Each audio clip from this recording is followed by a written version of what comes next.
Hello बच्चों, let's see this question. Assertion statement कह रहा है order of a reaction can be zero and reason statement कह रहा है कि order of reaction is a theoretical term. और असर्शन रीजन के चार कन्वेंशनल ऑप्शंस हमारे पास दिए हुए हैं बच्चों।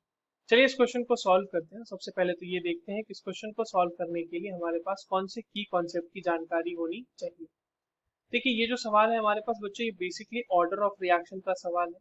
ठीक है। नाउ सी, अगर आप किसी भी रिएक्शन के लिए, लेट्स से कि आपके पास कोई एक रिएक्शन है जहां रिएक्टेंट आर जो है वो रिएक्ट करके पी बना रहा है, और अगर इसके लिए हमारे पास रेट लॉ का इक्वेशन लिखा हुआ है, मान लीजिए रेट इज इक्वल्स टू है के इंटू आर का concentration raise to the power some kind of x.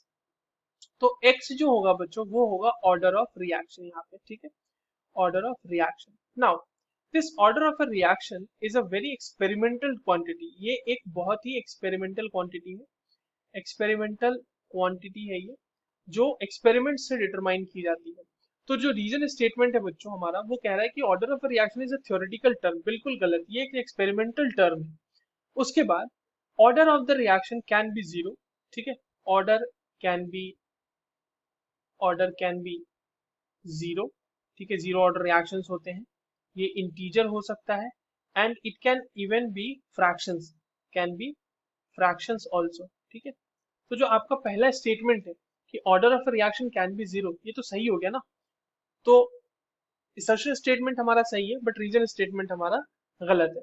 सो इस हिसाब से जो सही ऑप्शन होगा इस क्वेश्चन के लिए बच्चों, वो होगा ऑप्शन थर्ड।